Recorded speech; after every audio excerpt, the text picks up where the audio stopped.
So what is the secret to reaching financial goals like paying down debt, building credit, investing, saving, buying property, and even starting a business? I have two words, which are small steps. So it's going to take small steps plus patience, time, and having a plan. What I want you to know is just because you need time and patience doesn't mean that you have to wait a decade or longer before you can achieve your big goals. When you have a plan and you break it down into small steps, it's going to ensure that you're consistently making progress towards whatever your goals are. And that goes for every goal you have in life, not just the ones that are related to money and finance. In this video, I'm going to cover 7 tips that are going to enable you to reach your financial goals. Plus, because I'm talking so much about small steps, I'm gonna break each tip down into some small steps that are hopefully easy enough to do that you walk away from this video with manageable, actionable things you can do towards improving your finances. And honestly, whether you're watching this at the beginning of the year or the middle of the year, know that if you make a commitment today and you commit to taking small actions over time, you're gonna be in a much better financial position, a stronger financial position in 12 months from now compared to today, which means you're gonna achieve your financial goals a lot sooner. For those new to my channel, welcome. I'm Lissa Prudencio. I am a financial counselor and the founder of Wealth for Women of Color, where I teach finance in an accessible way. On to the list. The first thing you should do to achieve your financial goals is to set financial goals. Get intentional with what you want to do over the next year. I'm a big believer that setting goals makes you more likely to hit your goals sooner than not setting them at all. And I also believe that writing them down and having a physical manifestation of those goals makes them more real. It helps bring them into reality and not just stuck up here in your head. Setting financial goals is gonna help keep you accountable on making smart day-to-day decisions that are gonna help you towards your goals and avoid obstacles that are gonna hinder you from reaching your goals. So here are some small steps you can take related to setting financial goals. 1, pick a place to keep your goals. Are you gonna do it on a piece of paper? So get a pen and paper. Are you gonna do it on the Notes app in your phone, a Google Doc, a vision board? Pick what that place is where you are gonna set these goals and start working on it. Another small step you can take, set aside time to set these goals. So block off 30 minutes to an hour in your calendar and work on setting and prioritizing your financial goals. Bonus, get a candle and a lighter, set the mood, dim the lights, make sure you have enough light to write though, and start working on setting your goals. Another small step you can do related to setting your financial goals is pick a goal setting method. Now this doesn't have to be complicated. It can be as simple as making a list, or if you want, you can make SMART goals. SMART is an acronym for specific, measurable, attainable, relevant, and time-bound. Check the link in the description and I have a free template if you want to set smart money goals. I also have another method called the OKR method, which I stole from working at Google, but you can check out this video if you want to use that method to set your financial goals. Another small step that you can take, so by now you have no excuses to not set financial goals, is prioritize 3 to 5 financial goals.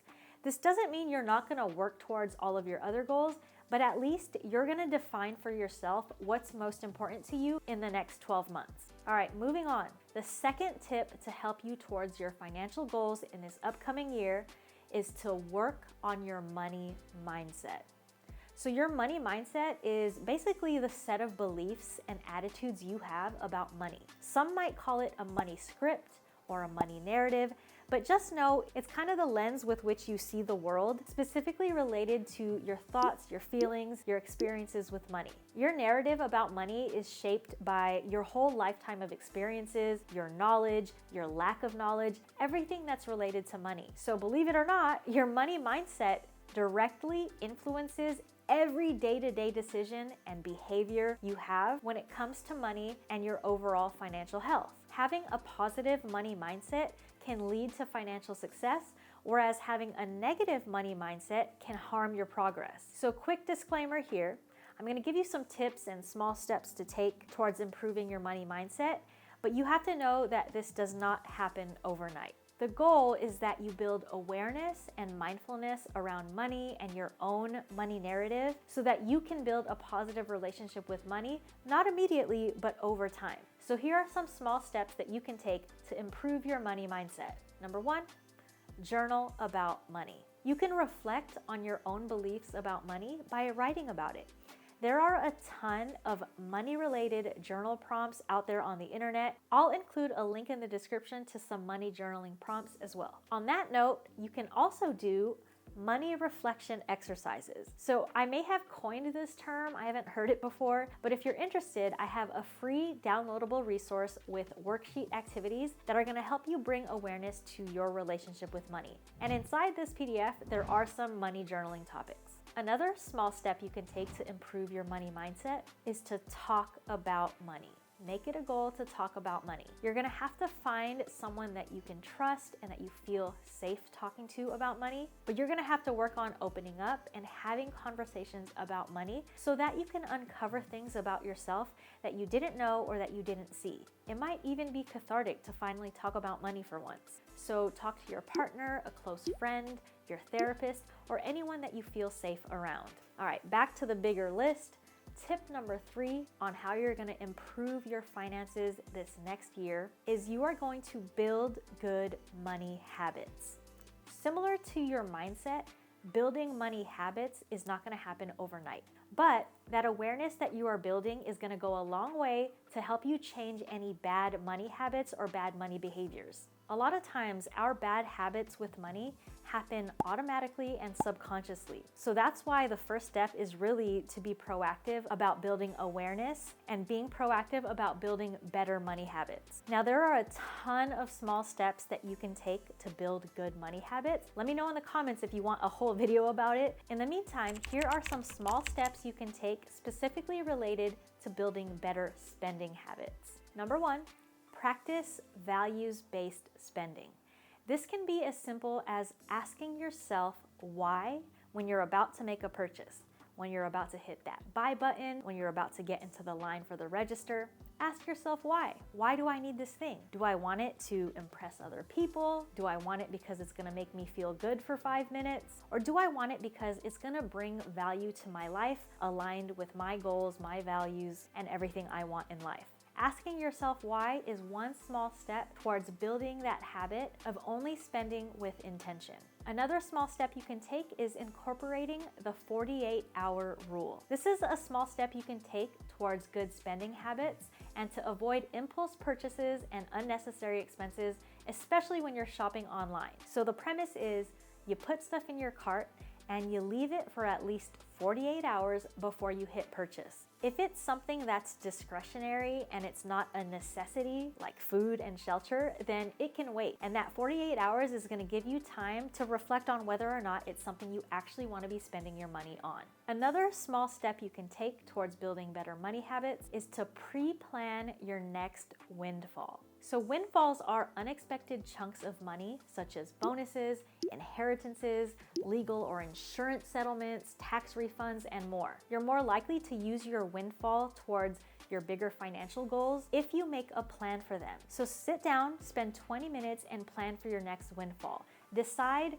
what percentage of this windfall is gonna go towards paying off debt, towards building my emergency fund, and towards me getting to use it for some fun. Have that plan for a windfall before you get that money, and this is gonna help build that habit of being strategic and proactive with your finances. On to the next section, tip number 4 to help you reach your financial goals: set up systems. So setting up systems and automation is gonna set you up for financial success. When you're first getting started, it might seem like managing your finances and everything related to personal finance is gonna be very time consuming. And that might be true, but it doesn't have to be like that forever. If you think about it, you spend so much time trying to make that money, it shouldn't be hard to dedicate a little bit of time to manage it.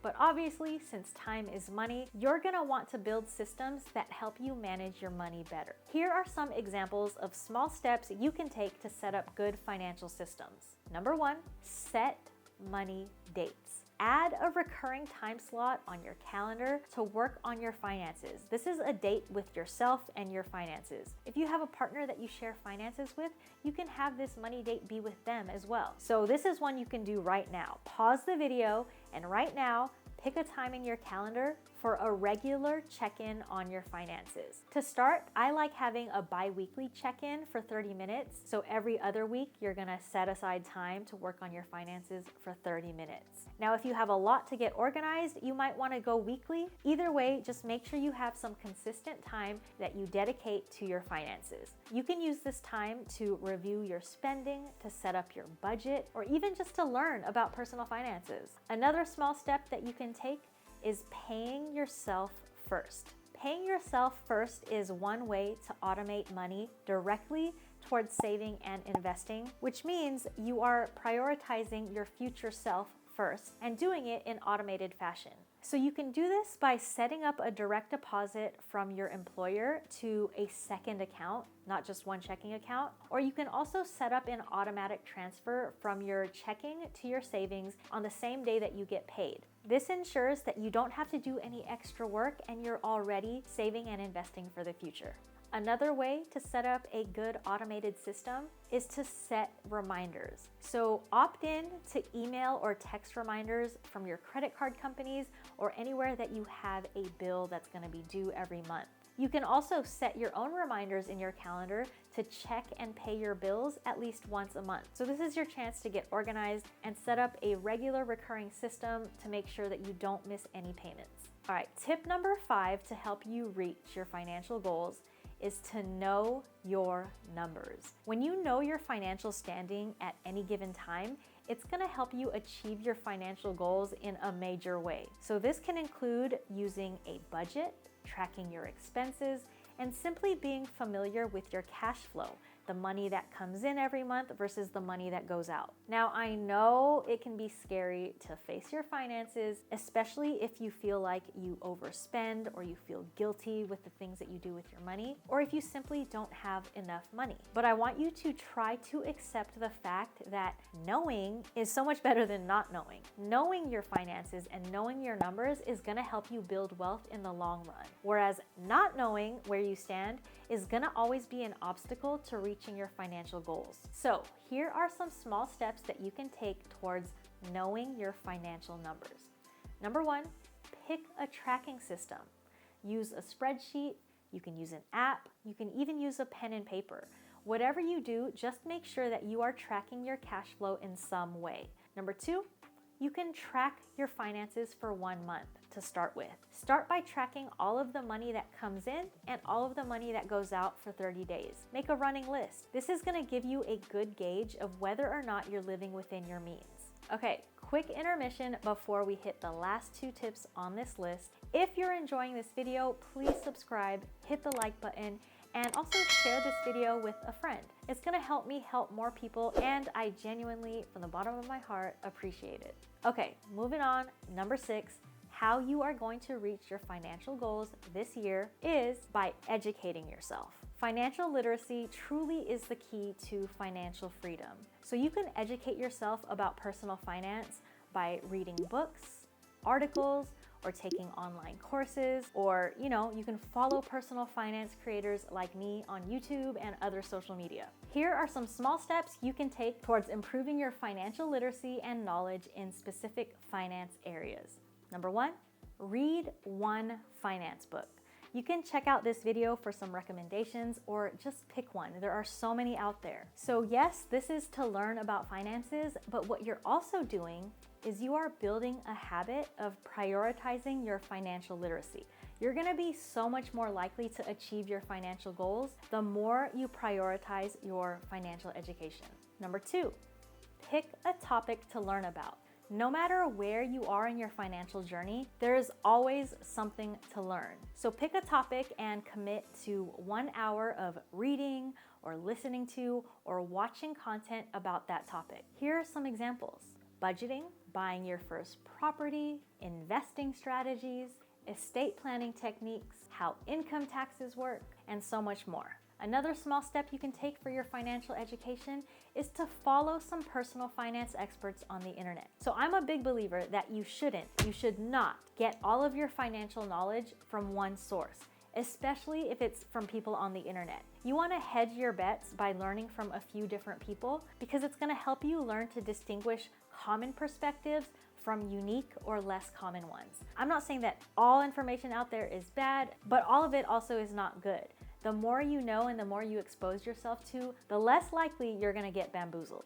All right, finally, the last tip on this list to help you achieve your financial goals, you're gonna create a game plan for your goals. So earlier on this list, I said that you should set financial goals. Creating a game plan is where you actually figure out the steps to reach your goal and break down those steps into manageable goals. By now, with all of the examples that I've given you, you should have an idea of what it means to break things down into actionable and manageable steps. Now, since I can't go through every possible financial goal that you might have, I'll give a few examples. If your goal is to start investing this year, here are some small steps you can take. You can learn what investing is by spending an hour a week watching videos or reading books on it.